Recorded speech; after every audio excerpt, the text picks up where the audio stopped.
Hello दोस्तों, नमस्कार। तो दोस्तों, ये है हमारी उत्तराखंड 100 सीरीज का पहला भाग। तो आपको बता दूं दोस्तों कि उत्तराखंड 100 में उत्तराखंड 100 में हम रोज़ाना Uttarakhand plus computer plus Hindi plus current affair का तो डेली क्या करेंगे आप दोस्तों, हम रिवाइज करेंगे। तो दोस्तों, आपको रोज़ाना उत्तराखंड से संबंधित क्वेश्चन प्लस उत्तराखंड के साथ साथ दोस्तों 100 क्वेश्चनों में हिंदी प्लस कंप्यूटर और करंट अफेयर क्वेश्चन भी देखने को मिलेंगे। तो दोस्तों, वीडियो पसंद आती तो लाइक शेयर भी करना ना भूलें। तो शुरू करते हैं हम आज के क्वेश्चन।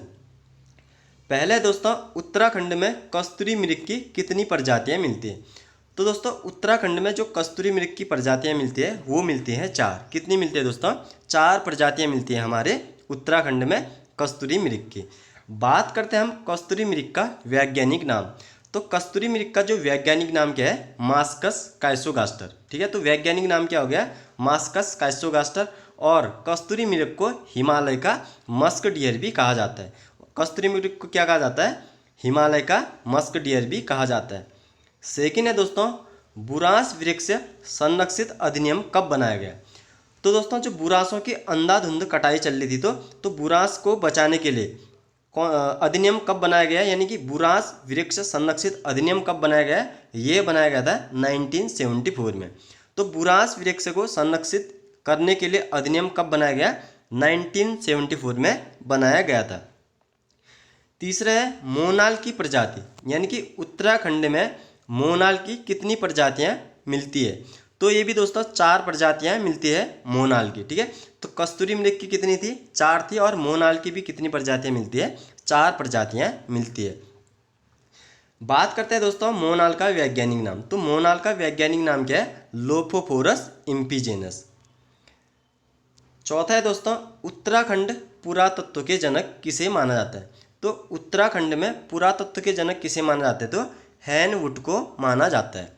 तो उत्तराखंड में पुरातत्व के जनक किसे माना जाता है? हैन वुड को माना जाता है। लाखों गुफा की खोज किसने व कब की? तो दोस्तों, जो लाखों गुफा की खोज की थी डॉक्टर MP जोशी ने। दोस्तों, आपको बताना है लाखों गुफा की खोज कब हुई थी। ठीक है, तो लाखों गुफा की खोज किसने की थी? डॉक्टर MP जोशी ने। और आपने दोस्तों कमेंट में लिख के बताना है कि इसकी खोज कब हुई थी। छठा है दोस्तों, उत्तराखंड का प्रथम प्रजातीय समूह किसे माना जाता है? तो दोस्तों, उत्तराखंड का प्रथम यानी कि सबसे पुराना प्रजातीय समूह किसे माना जाता है? तो ये माना जाता है दोस्तों कोल प्रजाति को माना जाता है उत्तराखंड का प्रथम प्रजातीय समूह।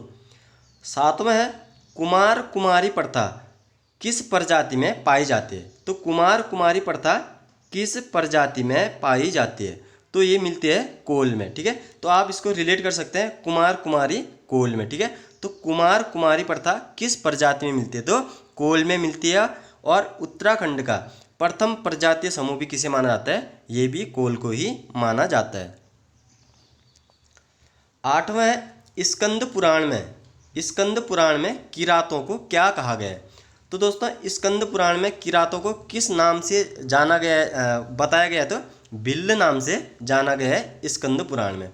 तो स्कंद पुराण में किरातों को क्या कहा गया है? भिल्ल कहा गया है। महाभारत के किस पर्व में खसों का उल्लेख मिलता है? तो दोस्तों, महाभारत के किस पर्व में खस प्रजाति का उल्लेख मिलता है? तो ये मिलता है सभा पर्व में। ठीक है, तो सभा पर्व किस प्रजाति से संबंधित है? तो खस प्रजाति से संबंधित है। और इसका उल्लेख कहाँ मिलता है? तो महाभारत में मिलता है। अगला है दोस्तों, जटेला प्रथा किस प्रजाति में पाई जाती है? ठीक है, तो जटेला प्रथा किस प्रजाति में पाई जाती है? तो ये मिलती है खसों में। ठीक है दोस्तों, तो जटेला प्रथा से यानी कि जटेला प्रथा का संबंध किस प्रजाति से है?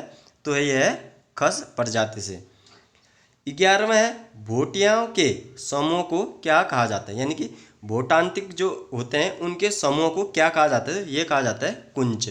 ठीक है, तो भोटिया जो एक साथ एक जगह से दूसरी जगह जाते हैं तब उस टाइम क्या कहा जाता है? भोटियाओं के एक साथ रहने को कुंच कहा जाता है। यानी कि समूह को क्या कहा जाता है? तो कुंच कहा जाता है।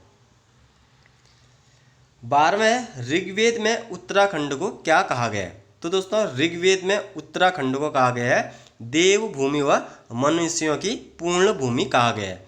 तो क्वेश्चन बन सकता है देव भूमि और मनुष्यों की पूर्ण भूमि उत्तराखंड को किस में कहा गया है? तो किस में कहा गया है? ऋग्वेद में कहा गया है। 13वां है केदार खंड व मानस खंड की सीमाएं बनाता है। तो यानी कि कुमाऊं और गढ़वाल की सीमा कौन बनाता है? ठीक है, तो केदार खंड हो गया दोस्तों गढ़वाल और मानस खंड हो गया कुमाऊं। तो केदार खंड और मानस खंड की सीमाएं कौन बनाता है? बदाण क्षेत्र या नंदा देवी पर्वत। ठीक है दोस्तों, ये बदाण होगा। ठीक है, बदाण क्षेत्र या नंदा देवी पर्वत बनाता है उत्तरा यानी कि कुमाऊं और गढ़वाल की सीमाएं। 14वां है गढ़वाल क्षेत्र में कुबेर की राजधानी थी। तो दोस्तों गढ़वाल क्षेत्र में कुबेर की राजधानी कहाँ थी? तो अलकापुरी थी। ठीक है, तो कुबेर की राजधानी कहाँ थी? अलकापुरी थी।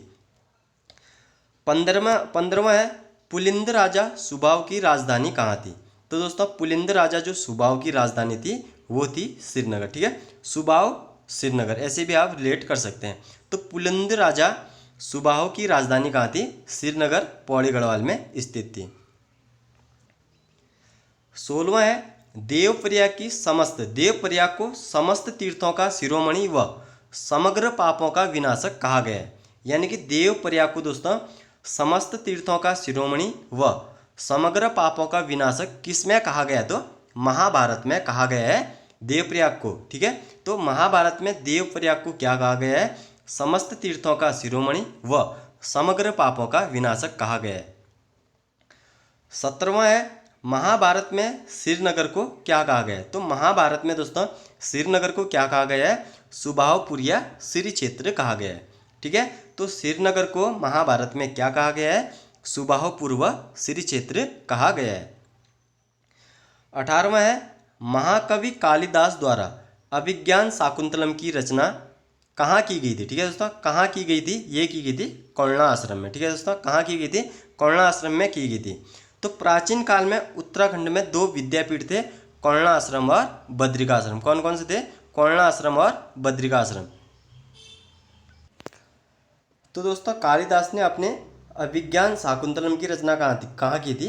कौलना आश्रम में की थी। तो दोस्तों कौलना आश्रम किस नदी के तट पर है? तो यह है मालिनी नदी के तट पर स्थित है कौलना आश्रम। तो दोस्तों प्राचीन काल में उत्तराखंड में 2 विद्यापीठ थे। ठीक है, पढ़ने के लिए क्या थे? 2 विद्यापीठ काफ़ी फेमस थे, वो है कौलना आश्रम और बद्रिका आश्रम। 19वां है किरातों की भाषा थी। तो दोस्तों जो किरात प्रजाति है उनकी भाषा क्या थी? उनकी भाषा थी दोस्तों मुंडा। ठीक है, तो मुंडा किस प्रजाति की भाषा थी? तो ये थी किरातों की। 20वां है दोस्तों वर्तमान में किरातों के वंशज कहाँ रहते हैं? तो दोस्तों जो सबसे पुरानी यानी कि किरात जो प्रजाति थी वो कहाँ रहती है वर्तमान में? तो ये रहती है अस्कोट और डिडिहाट यानी कि पिथौरागढ़ के अस्कोट और डिडिहाट में कुछ जगहों में क्या पाए जाते हैं? किरातों के वंशज पाए जाते हैं। 21वां है दोस्तों कुमाऊं में बौद्ध धर्म का प्रचार प्रसार किसके समय में हुआ था? यानी कि किस प्रजाति के समय में हुआ था कुमाऊं में बौद्ध धर्म का प्रचार? ये हुआ था दोस्तों खसों के समय में। ठीक है दोस्तों, कुमाऊं में बौद्ध धर्म का प्रचार किसके समय में हुआ था? खस प्रजाति के समय में हुआ था। 22वां है कालसी का प्राचीन नाम। तो कालसी का जो प्राचीन नाम है वो है सूदनगर या कलकुट। क्या है दोस्तों? सूदनगर या कलकुट है कालसी का प्राचीन नाम। 23वां है दोस्तों कुनिंदों की राजधानी। तो कुनिंदों की राजधानी क्या थी? कलकुट थी दोस्तों, ये कलकुट होगा। ठीक है, कालकुट नहीं, ये होगा कलकुट। ठीक है, कहाँ थी? कलकुट थी कुनिंदों की राजधानी। यानी कि कालसी का जो पुराना नाम था वो क्या था? कलकुट या सूदनगर। और कुनिंदों की राजधानी कहाँ थी? कलकुट यानी कि कालसी में थी। कालसी शिलालेख में यहाँ के निवासियों के लिए पुलिंद व इस क्षेत्र के लिए अपरांत कहा गया है। यानी कि उत्तराखंड में जो कालसी शिलालेख है यहाँ के निवासियों के लिए किस शब्द का प्रयोग किया गया है? पुलिंद शब्द का प्रयोग किया गया है। और इस क्षेत्र के लिए किस शब्द का प्रयोग किया गया? तो अपरांत शब्द का प्रयोग किया गया है। 24वें है दोस्तों ईंट पर उत्कीर्ण लेख। तो उत्तराखंड में ईंट पर उत्कीर्ण लेख कहाँ से प्राप्त हुए हैं? तो ये हुए हैं नैनीताल और बडवाला से। ठीक है, नैनीताल और बाडवाला से हुए हैं। तो ईंट पर उत्कीर्ण लेख कहाँ हो गए दोस्तों? नैनीताल और बाडवाला से। ईंट पर नैनीताल और बाडवाला से लेख प्राप्त हुए हैं। 25 है गुफाओं के अंदर दीवारों पे लेख। तो उत्तराखंड में गुफाओं के अंदर दीवारों पर लेख कहाँ से प्राप्त हुए हैं? तो ये हुए हैं देवप्रयाग और कल्पनाथ में। ठीक है, ईटोप से कहाँ से हुए थे? नैनीताल और बाड़वाला से। और गुफाओं के अंदर लेख कहाँ से प्राप्त हुए हैं? तो ये हुए हैं देवप्रयाग और कल्पनाथ से। 26वां है मूर्ति पीठिका लेख। तो मूर्ति पीठिका लेख कहाँ से प्राप्त हुए हैं? देवलगढ़ और कोलसारी से। ठीक है दोस्तों, तो गुफाओं के अंदर दीवारों पे लेख हो गए देवप्रयाग और कल्पनाथ, और मूर्ति पीठिका लेख कहाँ से मिले हैं? तो देवलगढ़ और कोलसारी से प्राप्त हुए हैं। अल्मोड़ा सिक्के किन शासकों से संबंधित हैं? तो जो अल्मोड़ा से सिक्के प्राप्त हुए हैं वो उत्तराखंड के किन शासकों से संबंधित हैं? तो यह हैं कुनिंद शासकों से। तो अल्मोड़ा के सिक्के उत्तराखंड के किन शासकों से संबंधित है? तो कुनिंद शासकों से संबंधित हैं। अगला है दोस्तों तीसरी सदी के मुद्रा लेख। तो तीसरी सदी के मुद्रा लेख कहाँ से प्राप्त हुए हैं? ये हुए हैं मोरध्वज से। और मूर्ति पेटिका लेख कहाँ से हुए थे? देवलगढ़ और कोलसारी से। गुफाओं के अंदर दीवारों पर लेख हुए थे देवप्रयाग और कल्पनाथ से। और ईंटों पर कहाँ से हुए थे? बड़वाला और नैनीताल से। और तीसरी सदी के लेख कहाँ से प्राप्त हुए हैं? मोरध्वज कोटद्वार से प्राप्त हुए हैं। अल्मोड़ा प्रकार की मुद्राएं किस संग्रहालय में रखी गई? ठीक है, तो दोस्तों अल्मोड़ा प्रकार की जो मुद्राएं हैं वो किस यानी कि कहाँ के संग्रहालय में रखा गया है? तो ये ब्रिटिश संग्रहालय में रखा गया है, ब्रिटिश में। ठीक है, तो अल्मोड़ा प्रकार की मुद्राएं किस संग्रहालय में रखी गई? तो ब्रिटिश संग्रहालय में रखी गई है। यमुना के तट पर अश्वमेध यज्ञ करवाया था। तो दोस्तों यमुना के तट पर अश्वमेध किस राजा द्वारा करवाया था? तो ये करवाया था शीलवर्मन द्वारा। ठीक है दोस्तों, तो अश्वमेध यज्ञ यानी कि यमुना के तट पर अश्वमेध यज्ञ किसके द्वारा कराया था? तो ये कराया था शीलवर्मन के द्वारा। 31 है दोस्तों कुनिंद शासक सुबाहु का उल्लेख महाभारत के किस पर्व में मिलता है? ठीक है दोस्तों, तो सुबाहु का उल्लेख महाभारत के किस पर्व में मिलता है? तो ये मिलता है वन पर्व में। ठीक है दोस्तों, ये होगा हमारा वन पर्व में। क्या होगा? वन पर्व में। तो क्वेश्चन पूछा भी जा सकता है दोस्तों कि महाभारत के वन पर्व में किस राजा का उल्लेख मिलता है, यानी कि कुनिंद शासक किस राजा का उल्लेख मिलता है? तो ये मिलता है सुबाहु का। ठीक है दोस्तों, तो कुनिंद शासक सुबाहु का उल्लेख महाभारत के किस पर्व में मिलता है? तो ये मिलता है वन पर्व में। ठीक है दोस्तों, ये टाइपिंग मिस्टेक हो रही है, वन पर्व में मिलता है। 32 है किस विदेशी लेखक ने कुनिंद राज्य का उल्लेख किया है? तो दोस्तों ये भी इंपॉर्टेंट है, किस विदेशी लेखक द्वारा कुनिंद राज्य का यानी कि कुनिंद जो हमारे शासक थे उन राजाओं के बारे में उल्लेख किया है? तो यह है टॉलमी। ठीक है दोस्तों, कौन है? टॉलमी। ये टॉलमी होगा। ठीक है दोस्तों, टॉलमी द्वारा उल्लेखित किया गया है। तो किस विदेशी लेखक ने कुनिंद राज्य का उल्लेख किया है? तो यह किया है टॉलमी ने। 33 है महाभारत में कुनिंदों को क्या कहा गया है? तो महाभारत में दोस्तों कुनिंदों को क्या कहा गया है? द्विज कहा गया है। ठीक है, तो स्कंद पुराणों में किरातों को क्या कहा गया था? भिल्ल कहा गया था। उसी तरह महाभारत में कुनिंदों को क्या कहा गया? तो द्विज कहा गया है, यानी कि द्विज श्रेष्ठ कहा गया है। ठीक है दोस्तों, द्विज श्रेष्ठ कहा गया है। 34 है अमोघ भूति की मुद्राओं में किस लिपि का प्रयोग किया गया है? तो दोस्तों जो अमोघ भूति थे राजा उनकी मुद्राओं में किस लिपि का प्रयोग किया गया है? तो ये किया गया है खरोष्टी और ब्राह्मी। ठीक है, तो अमोघ भूति की मुद्राओं में किस लिपि का प्रयोग किया गया? तो खरोष्टी और ब्राह्मी लिपि का किया गया है। 35 है कुनिंद शासक किस धर्म के अनुयायी थे? तो दोस्तों उत्तराखंड में जो कुनिंद शासक थे वो किस धर्म को मानते थे? तो शैव धर्म को मानने वाले थे उत्तराखंड के कुनिंद शासक। राजकुमारी ईश्वरा के लेख में हमें कितने राजाओं का वर्णन मिलता है? तो जो दोस्तों राजकुमारी ईश्वरा में जो राजकुमारी ईश्वरा थी दोस्तों उसके लेख में हमें कितने राजाओं का वर्णन मिलता है? तो ये मिलता है 12 राजाओं का। ठीक है, तो राजकुमारी जो ईश्वरा का लेख कहाँ से मिला था? लाखा मंडल देहरादून से मिला था। उनमें कितने राजाओं का वर्णन है? तो यह है 12 राजाओं का वर्णन। कनिष्क की मुद्राएं कहाँ से प्राप्त हुई थी? ठीक है दोस्तों, कुषाण वंश का जो संस्थापक था कनिष्क, उसकी मुद्राएं उत्तराखंड में कहाँ से प्राप्त हुई? तो ये हुई है मुनि की रेती देहरादून से प्राप्त हुई है। मोखरी वंश का अंतिम शासक कौन था? तो दोस्तों मोखरी वंश का जो अंतिम शासक था वो था गरवर्मा। कौन था दोस्तों? गरवर्मा था मोखरी वंश का अंतिम शासक। 39 है, कनिंगम ने आधुनिक गढ़वाल व कुमाऊं वाले संपूर्ण भूभाग को क्या कहा है? ठीक है दोस्तों, जो कनिंगम एक राइटर थे, उन्होंने आधुनिक गढ़वाल व कुमाऊं के संपूर्ण भाग को, यानी कि कुमाऊं और गढ़वाल के संपूर्ण भूभाग को मिलाकर क्या कहा गया? तो ब्रह्मपुर कहा है। ठीक है, तो पूछा जा सकता है आधुनिक गढ़वाल और कुमाऊं के संपूर्ण भूभाग को ब्रह्मपुर किसके द्वारा कहा गया है? तो किसके द्वारा कहा गया है? ये कहा गया है कनिंगम के द्वारा कहा गया है। पौरव राजवंश की राजधानी थी। तो दोस्तों पौरव राजवंश था, उनकी राजधानी कहाँ थी? तो ये थी ब्रह्मपुर, यानी कि ब्रह्मपुर मतलब उत्तराखंड इनकी राजधानी थी। पौरव शासक के निवास स्थल को क्या कहा जाता है? तो पौरव शासकों के निवास स्थल को कहा जाता है कोट। ठीक है, क्या कहा जाता है? कोट कहा जाता है पौरव शासक के निवास स्थल को, निवास स्थल को। अगला है पौरव वंश के शासक, यानी कि ये होगा दोस्तों पौरव वंश के सेना नायक को। ठीक है दोस्तों, ये टाइपिंग मिस्टेक हो गया।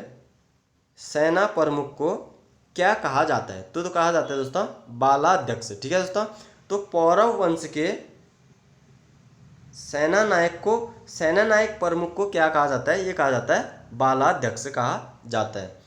मंगोली शैलचित्र कहाँ स्थित है? तो दोस्तों उत्तराखंड में मंगोली शैलचित्र कहाँ स्थित है? यह है नैनीताल जिले में। ठीक है दोस्तों, तो मंगोली शैलचित्र उत्तराखंड में किस जिले में हो गया? नैनीताल डिस्ट्रिक्ट में। किमनी गांव किस घाटी में स्थित है? तो दोस्तों किमनी गांव किस घाटी में स्थित है? तो पिंडर घाटी में स्थित है। ठीक है दोस्तों, किमनी गांव किस घाटी में स्थित है? तो पिंडर घाटी चमोली में स्थित है किमनी गांव। ये दोस्तों करंट अफेयर अब शुरू होते हैं हमारे। ऑपरेशन कामधेनु। ठीक है दोस्तों, ऑपरेशन कामधेनु किससे संबंधित है? तो जो दोस्तों पौड़ी जिले में ट्रैफिक जाम से लोगों को निजात दिलाने के लिए पुलिस द्वारा कौन सा ऑपरेशन शुरू किया गया? तो ऑपरेशन कामधेनु शुरू किया गया था। ठीक है दोस्तों, तो पौड़ी की जो पुलिस है हमारी, उनके द्वारा पौड़ी जिले में ट्रैफिक जाम हटाने के लिए, यानी कि लोगों को ट्रैफिक से निजात दिलाने के लिए कौन सा ऑपरेशन चलाया गया? तो ऑपरेशन कामधेनु चलाया गया। ऑपरेशन मर्यादा। ठीक है दोस्तों, ये भी इंपॉर्टेंट है। ऑपरेशन मर्यादा है अलकनंदा और मंदाकिनी नदी किनारे शराब पीने, कचरा फैलाने पर पुलिस ने यह अभियान शुरू किया गया था। ठीक है, तो ऑपरेशन मर्यादा किससे संबंधित है? अलकनंदा और मंदाकिनी नदी के किनारे जो लोग दारू यानी कि शराब पीते हैं और कचरा फैलाते हैं, उनके खिलाफ कार्रवाई के लिए ऑपरेशन मर्यादा पुलिस द्वारा चलवाया गया है। तो ऑपरेशन कामधेनु हो गया दोस्तों, ट्रैफिक जाम हटाने के लिए कहाँ चलाया गया था? ये चलाया गया था पौड़ी गढ़वाल में। और ऑपरेशन मर्यादा हो गया अलकनंदा और मंदाकिनी के नदी के किनारे जो लोग शराब का सेवन करते हैं, शराब का सेवन के साथ साथ जो लोग कचरा फैलाते हैं, ठीक है, उनको क्या करने के लिए, उनसे निजात पाने के लिए कौन सा ऑपरेशन चलाया गया? तो ऑपरेशन मर्यादा चलाया गया। अगला है दोस्तों भूकंप अलर्ट ऐप लॉन्च करने वाला देश का प्रथम राज्य। यह है दोस्तों उत्तराखंड। ठीक है दोस्तों, तो भूकंप अलर्ट ऐप लॉन्च करने वाला देश का प्रथम राज्य कौन सा हो गया? यह है उत्तराखंड। और दोस्तों ये ऐप कब लागू किया गया था? 4 अगस्त 2021 को। ठीक है दोस्तों, कब? 4 अगस्त 2021 को। 48वां है उत्तराखंड का पहला फॉक गॉड यानी कि लोक देवता म्यूजियम कहाँ खोला गया है? यह खोला गया है दोस्तों सल्ट अल्मोड़ा में। ठीक है दोस्तों, उत्तराखंड का पहला फॉक गॉड यानी कि लोक देवता म्यूजियम कहाँ खोला गया है? तो ये खोला गया है सल्ट अल्मोड़ा डिस्ट्रिक्ट में। उत्तराखंड में टीबी हारेगा देश जीतेगा के ब्रांड एम्बेसडर कौन है? ठीक है दोस्तों, तो उत्तराखंड में टीबी हारेगा देश जीतेगा के ब्रांड एम्बेसडर है प्रीतम भरतवाण। कौन है दोस्तों?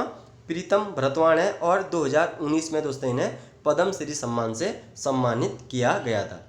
तो दोस्तों उत्तराखंड में टीबी हारेगा देश जीतेगा के ब्रांड एम्बेसडर किसे बनाया गया है? प्रीतम भरतवाण को बनाया गया है। और दोस्तों प्रीतम भरतवाण को पद्मश्री सम्मान से सम्मानित कब किया गया था? 2019 में किया गया था।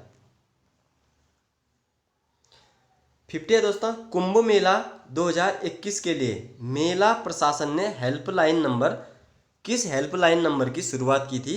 ये की थी दोस्तों 1902।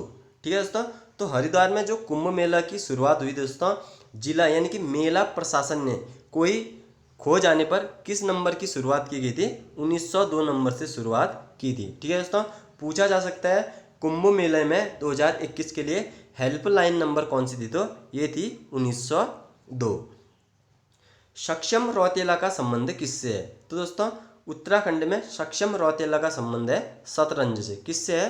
शतरंज से है। और सक्षम रौतेला किस डिस्ट्रिक्ट की है? तो यह है बागेश्वर की। ठीक है दोस्तों, सक्षम और शतरंज ऐसे याद कर सकते हैं, सक्षम शतरंज। तो सक्षम रौतेला का संबंध किससे है? शतरंज से। और पूछा जा सकता है किस जिले से संबंधित है? तो यह है बागेश्वर डिस्ट्रिक्ट से। वर्तमान उत्तराखंड के रजिस्ट्रार कौन है? तो दोस्तों उत्तराखंड के वर्तमान जो रजिस्ट्रार हैं वो है धनंजय चतुर्वेदी। कौन है दोस्तों? धनंजय चतुर्वेदी। तो वर्तमान उत्तराखंड के रजिस्ट्रार कौन है? धनंजय चतुर्वेदी। अब देखते हैं दोस्तों हम हिंदी। ठीक है दोस्तों, भारत में कितने भाषा परिवार हैं? तो भारत में दोस्तों कितने भाषा परिवार हैं? यह है दोस्तों 4 भाषा परिवार हैं। कौन कौन से हैं? भारोपीय, द्रविड़, ऑस्ट्रिक, चीनी और तिब्बती। ठीक है दोस्तों, तो भारत में कितने भाषा परिवार हैं दोस्तों? तो यह है 4। ठीक है, तो भारोपीय, द्रविड़, ऑस्ट्रिक और चीनी तिब्बती। 54 है दोस्तों, हिंदी की जननी किसे कहा जाता है? तो दोस्तों हिंदी की जननी किसे कहा जाता है? संस्कृत को कहा जाता है दोस्तों हिंदी की जननी। सामान्यतः हिंदी भाषा के इतिहास का आरंभ माना जाता है। दोस्तों ये इंपॉर्टेंट है काफ़ी। सामान्यतः हिंदी भाषा के इतिहास का आरंभ किससे माना जाता है? ये माना जाता है दोस्तों अपभ्रंश से। किससे? अपभ्रंश से। तो दोस्तों अगला है हमारा हिंदी का विकास क्रम। ठीक है दोस्तों, हिंदी का विकास क्रम देखते हैं। संस्कृत, पाली, प्राकृत, अपभ्रंश, अवट्टम, फिर आता है दोस्तों हमारा प्राचीन हिंदी या प्राचीन हिंदी या प्रारंभिक हिंदी। ठीक है दोस्तों, तो हिंदी का विकास क्रम काफ़ी बार पूछा जा चुका है। पहला है दोस्तों हमारा संस्कृत आती है, फिर आती है पाली, फिर प्राकृत, अपभ्रंश, अवट्टम, प्राचीन हिंदी या प्रारंभिक हिंदी। ठीक है दोस्तों, तो हिंदी का विकास क्रम आप याद कर लें। संस्कृत, पाली, प्राकृत, अपभ्रंश, अवट्टम, प्राचीन हिंदी या प्रारंभिक हिंदी। अगला है दोस्तों अपभ्रंश का शाब्दिक अर्थ होता है। तो दोस्तों अपभ्रंश का जो शाब्दिक अर्थ होता है वो होता है पतन। क्या होता है दोस्तों? अपभ्रंश का शाब्दिक अर्थ होता है दोस्तों पतन। अपभ्रंश का वाल्मीकि के किसे कहा जाता है? तो ये कहा जाता है स्वयंभू को। ठीक है, अपभ्रंश का वाल्मीकि किसे कहा जाता है? स्वयंभू को कहा जाता है। अगला दोस्तों अपभ्रंश के अनुसार जो हमारी भाषाएं बांटी गई है उनके बारे में हम डिस्कस करते हैं। पहला दोस्तों हमारा, पहले देखते हैं दोस्तों हम सौर सैनी के अंदर कौन कौन सी भाषाएं आती है। तो सौर सैनी के अंदर दोस्तों पश्चिमी हिंदी, राजस्थानी और गुजराती, यानी कि सौर सैनी के अंतर्गत वही आएंगे जो हमारे पश्चिमी राज्य, यानी कि पश्चिमी हिंदी तो आएगी और राजस्थानी और गुजरात साथ में आएंगी। तो सौर सैनी के अंदर कौन कौन से आगे? पश्चिमी हिंदी, राजस्थानी और गुजराती। अब बात करते हैं हम अर्धमागधी। तो अर्धमागधी के अंदर कौन से आएगी? पूर्वी हिंदी। ठीक है, तो सौर सैनी के अंदर पश्चिमी हिंदी प्लस राजस्थानी और गुजराती, अर्धमागधी के अंतर्गत आएगी पूर्वी हिंदी। ठीक है दोस्तों, अब आते हैं मागधी में।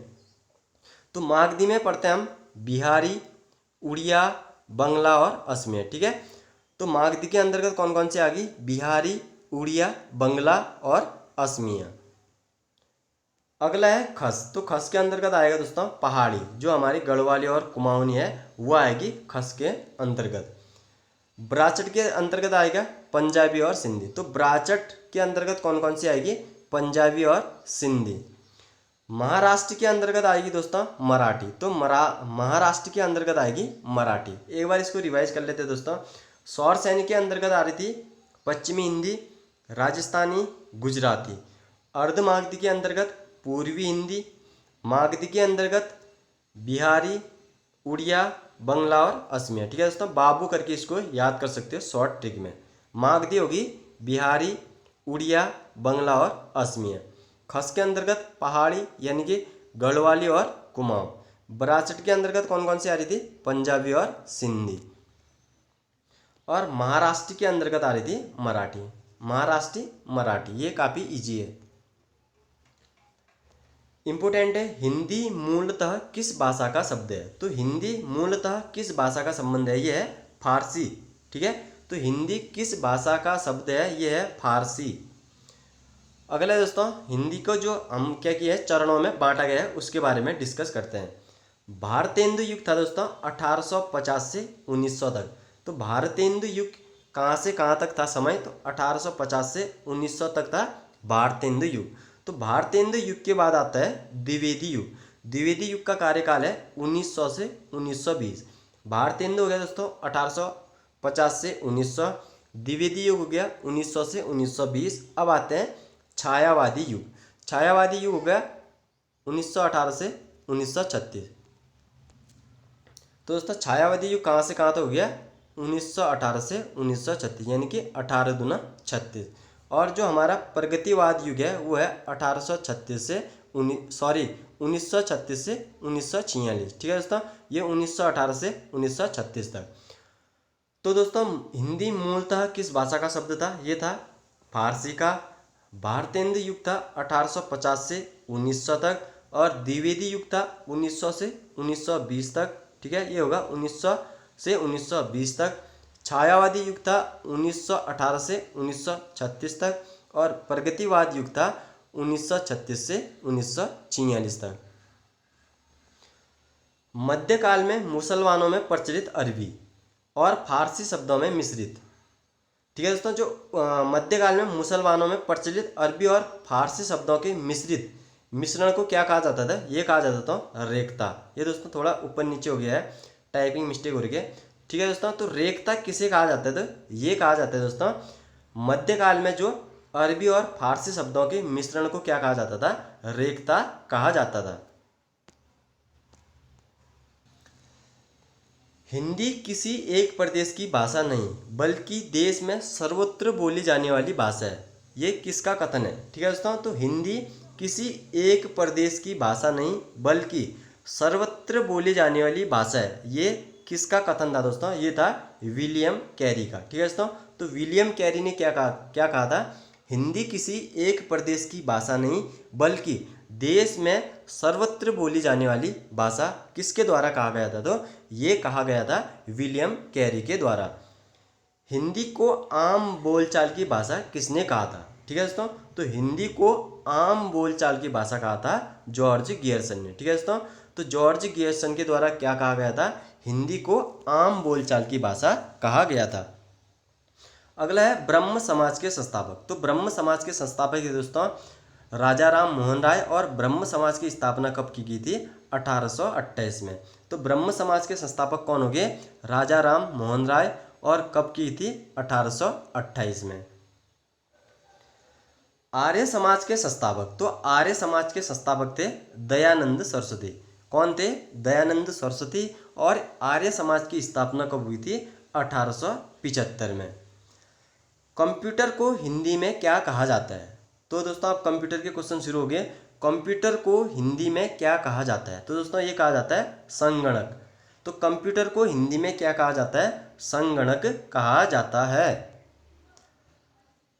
अगला है कंप्यूटर कितने प्रकार के होते हैं, यानी कि कंप्यूटर के कितने प्रकार होते हैं? तो ये कंप्यूटर के होते हैं दोस्तों 3 प्रकार। कितने होते हैं?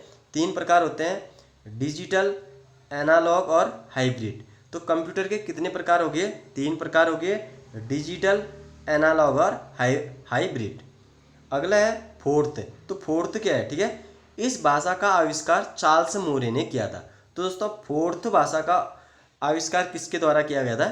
चार्ल्स मोरे द्वारा किया गया था। इसका उपयोग कंप्यूटर के सभी प्रकार के कार्यों में किया जाता है। तो कंप्यूटर के सभी कार्यों में नहीं, यानी कि कंप्यूटर जो भी कार्य करता है उसके लिए, उन कार्यों को करने के लिए किस भाषा का प्रयोग किया जाता है? तो फोर्थ का प्रयोग किया जाता है। और फोर्थ के आविष्कारक कौन है? चार्ल्स मूरे हैं। विश्व के सबसे पहले डिजिटल कंप्यूटर का नाम क्या था? तो विश्व के, ठीक है, वर्ल्ड के सबसे पहले डिजिटल कंप्यूटर का नाम था इनेक, ठीक है, इनेक था, ठीक है, क्या था? इनिएक था। तो विश्व के सबसे पहले डिजिटल कंप्यूटर का नाम क्या था? इनेक था। विश्व के सबसे पहले सुपर कंप्यूटर का नाम क्या था? तो दोस्तों विश्व के सबसे पहले ये था दोस्तों हमारा डिजिटल कंप्यूटर का था इनेक। और अब आता है दोस्तों सुपर कंप्यूटर का नाम क्या था? तो विश्व के सबसे पहले सुपर कंप्यूटर का नाम क्या था? तो दोस्तों ये था क्रे 1-S था, ठीक है दोस्तों। क्या था? विश्व के सबसे पहले सुपर कंप्यूटर का नाम था क्रे 1-S था, ठीक है दोस्तों, यानी कि क्रे 1S था। इसके बारे में पढ़ते हैं दोस्तों। विश्व का सबसे पहला सुपर कंप्यूटर 1979 में बनकर तैयार हुआ था। इसे अमेरिका की क्रे रिसर्च कंपनी ने बनाया था। तो दोस्तों ये किसके द्वारा बनाया गया था? क्रे रिसर्च कंपनी के द्वारा बनाया गया था। इसीलिए इसका नाम क्या रखा गया? क्रे 1S रखा गया। अब बात करते हैं भारत में प्रथम डिजिटल कंप्यूटर का आगमन कब हुआ? तो भारत में डिजिटल कंप्यूटर का आगमन कब हुआ था? 1995 को हुआ था, ठीक है, 15 अगस्त 1995 को हुआ था। भारत में निर्मित प्रथम कंप्यूटर का नाम क्या था? तो भारत में प्रथम निर्मित कंप्यूटर का नाम क्या था? ये था सिद्धार्थ। क्या था दोस्तों? भारत में प्रथम जो निर्मित कंप्यूटर का नाम क्या था? वो था सिद्धार्थ। भारत में प्रथम कंप्यूटर का निर्माण इलेक्ट्रॉनिक कॉरपोरेशन ऑफ इंडिया ने किया था। किसके द्वारा? यानी कि भारत में प्रथम कंप्यूटर का निर्माण किसके द्वारा किया गया था? इलेक्ट्रॉनिक कॉरपोरेशन ऑफ इंडिया के द्वारा किया गया था। भारत में विकसित परम सुपर कंप्यूटर का विकास किस संस्था ने किया था? तो भारत में विकसित परम सुपर कंप्यूटर का विकास किस संस्था द्वारा किया गया था? ये किया गया था पुणे स्थित डैक नामक संस्था ने किया था। किसके द्वारा? डैक नामक संस्था ने किया था। यानी कि भारत में पहला सुपर कंप्यूटर परम का आविष्कार। भारत में खोजे गए पहले कंप्यूटर वायरस का नाम क्या था? तो भारत में खोजे गए पहले कंप्यूटर वायरस का नाम था सी ब्रेन कंप्यूटर वायरस। तो दोस्तों भारत में खोजे गए कंप्यूटर वायरस का नाम क्या था? सी ब्रेन कंप्यूटर। भाभा परमाणु अनुसंधान केंद्र द्वारा विकसित सुपर कंप्यूटर परियोजना का नाम क्या है? तो यह है अनुपम। तो भाभा परमाणु अनुसंधान केंद्र द्वारा विकसित सुपर कंप्यूटर परियोजना का नाम क्या है? अनुपम है। 86 है, भारत में इंटरनेट की शुरुआत कब हुई थी? तो दोस्तों भारत में जो इंटरनेट की शुरुआत हुई थी वो हुई थी 15 अगस्त 1995 को। कब हुई थी? 15 अगस्त 1995 को ये शुरू किया था विदेश संचार निगम लिमिटेड द्वारा। किसके द्वारा शुरुआत की गई थी? विदेश संचार निगम लिमिटेड द्वारा। अब देखते हैं दोस्तों उत्तराखंड के क्वेश्चन। जाखन देवी मंदिर से किसकी निवास की पुष्टि होती है? तो दोस्तों जाखन देवी मंदिर से किसके निवास की पुष्टि होती है? दोस्तों ये होती है यक्षों की। तो दोस्तों जाखन देवी मंदिर कहाँ है? अल्मोड़ा में। कहाँ स्थित है? अल्मोड़ा में स्थित है जाखन देवी मंदिर। और यहाँ से किसके निवास की पुष्टि होती है? तो यक्षों के निवास की पुष्टि होती है जाखन देवी मंदिर अल्मोड़ा से। कालसी शिलालेख की खोज किसने व कब की थी? तो दोस्तों कालसी शिलालेख की खोज की थी मिस्टर फॉरेस्ट ने 1860 में, ठीक है। तो कालसी शिलालेख की खोज किसके द्वारा की गई थी? मिस्टर फॉरेस्ट के द्वारा। कब की गई थी? 1860 में। अब देखते हैं दोस्तों कुनिंद शासक के लेख शब्दावली, ठीक है। कुनिंद शासक में जो शब्दावली हैं और उनको वर्तमान में क्या कहा जाता है? पल्लिका छोटे ग्राम को, ठीक है। कुनिंद शासक में पल्लिका किसे कहा जाता था? तो छोटे ग्राम को कहा जाता था। दूसरा है महत्तर। तो महत्तर क्या होते थे? ये होते थे ग्राम प्रधान। भृत्य कौन होते थे? ये होते थे सेवक। प्रतिहार द्वार रक्षक का काम करते थे। कोट्टपाल गढ़ रक्षक का काम करते थे। बालाध्यक्ष दोस्तों सेना नायकी हुआ। और अक्षय पटलिक था लेखा परीक्षक। दोस्तों कुलचारिक था तहसीलदार और ताकुला थे तहसील। इसको दोस्तों एक बार रिवाइज कर लेते हैं। पल्लिका किसे कहा जाता था? छोटे ग्रामों को क्या कहा जाता था? कुनिंद शासक में पल्लिका कहा जाता था। कुनिंद शासकों में जो ग्राम प्रधान वर्तमान में है दोस्तों, कुनिंद शासक में उन्हें क्या कहा जाता था? तो उन्हें कहा जाता था महत्तम। भृत्य हो गया दोस्तों वर्तमान में सेवक। प्रतिहार हो गया दोस्तों वर्तमान में द्वार रक्षक। कुट्टपाल हो गया दोस्तों गढ़ रक्षक। और बालाध्यक्ष हो गया दोस्तों सेना का नायक। सेना के जो सबसे प्रमुख अधिकारी कौन था? बालाध्यक्ष था। अक्षय पटलिक थे दोस्तों लेखा परीक्षक। ठीक है, कुनिंद शासक में अक्षय पटलिक कौन थे? लेखा परीक्षक थे। कुलचारिक थे दोस्तों तहसीलदार। ठीक है दोस्तों, वर्तमान में जो हम तहसीलदार कहते हैं उसे कुनिंद शासक में क्या कहा जाता था? कुलचारिक कहा जाता था। और जो हम वर्तमान में तहसील कहते हैं कुनिंद शासक में क्या कहा जाता था? ताकुला कहा जाता था। 90 है दोस्तों, मेगस्थनीज ने पर्वतीय क्षेत्र की गंगा घाटियों में किस जाति का होने का वर्णन किया है? तो ये किया है किरात जाति होने का वर्णन किया है। तो मेगस्थनीज ने पर्वतीय क्षेत्र की गंगा घाटियों में किस जाति का होने का वर्णन किया है? तो किरात जाति होने का वर्णन किया है। कालिदास के रघुवंशम महाकाव्य में किस जाति का वर्णन मिलता है? तो कालिदास के रघुवंशम महाकाव्य है उसमें मिलता है दोस्तों किरात जाति का वर्णन मिलता है। उत्तराखंड का प्रथम ऐतिहासिक राजवंश किसे माना जाता है? तो दोस्तों उत्तराखंड का प्रथम ऐतिहासिक राजवंश किसे माना जाता है? कार्तिकेय राजवंश को माना जाता है उत्तराखंड का प्रथम ऐतिहासिक राजवंश। 93 है दोस्तों, कार्तिकेयपुर राजवंश की लिपि क्या थी? तो दोस्तों कार्तिकेयपुर जो राजवंश की लिपि थी वो थी कुटिला। तो कार्तिकेयपुर कुटिला। तो कार्तिकेयपुर राजवंश की जो लिपि किस लिपि में लिखा करते थे? वो कुटिला लिपि में लिखा करते थे। कार्तिकेयपुर राजवंश की प्रारंभिक राजधानी कहाँ थी? तो ये थी दोस्तों जोशीमठ चमोली में।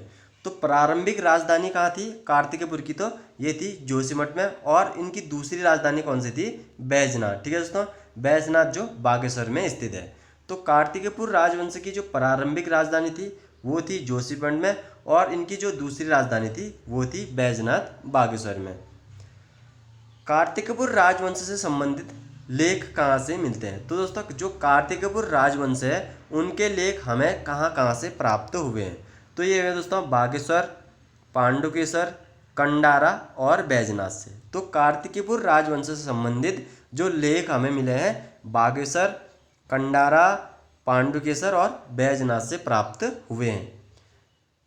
खरपड़देव कन्नौज के खरपड़देव कन्नौज के किस राजा के समकालीन था? ये था दोस्तों यशोवर्मन। ठीक है, तो खरपड़देव कन्नौज के किस राजा के समकालीन था? ये था यशोवर्मन।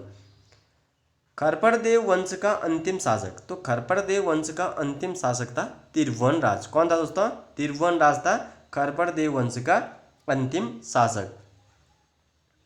98 है दोस्तों, नालंदा अभिलेख के अनुसार किस बंगाल शासक ने गढ़वाल पर आक्रमण किया था? तो दोस्तों यह है धर्मपाल। तो पूछा जा सकता है दोस्तों नालंदा अभिलेख का संबंध किस बंगाल शासक से संबंधित है? तो यह है धर्मपाल। तो गढ़वाल में धर्मपाल ने आक्रमण किया है, उसकी जानकारी हमें किस अभिलेख से प्राप्त होती है? तो ये होते हैं नालंदा अभिलेख से। 99 है दोस्तों, निम्बर किस धर्म को मानता था? तो दोस्तों जो निम्बर था वो किस धर्म का अनुयायी था? ये थे दोस्तों शैव धर्म के। किस धर्म के थे दोस्तों? शैव धर्म के अनुयायी थे निम्बर। आज का लास्ट क्वेश्चन दोस्तों 100वां हमारा क्वेश्चन है, इष्टगण ने जागेश्वर में किन मंदिरों का निर्माण कराया था? ठीक है दोस्तों, तो इष्टगण ने जागेश्वर में किन मंदिरों का निर्माण कराया था? नवदुर्गा, लकुलिश और नटराज मंदिर का निर्माण कराया था। तो दोस्तों क्वेश्चन पूछा जा सकता है जागेश्वर मंदिरों में किसके द्वारा नवदुर्गा, लकुलिश, नटराज मंदिरों का निर्माण कराया गया था? ये कराया गया था दोस्तों इष्टगण के द्वारा। तो दोस्तों आज की वीडियो में इतना ही था। दोस्तों हमारी जो 100 सीरीज है दोस्तों ऐसे आपको डेली मिलती रहेगी। आप हमारे चैनल से जुड़ें। दोस्तों वीडियो पसंद आती तो लाइक, शेयर और सब्सक्राइब करना भी न भूलें। दोस्तों अगली वीडियो में मिलते हैं, तब तक के लिए जय हिंद, जय भारत।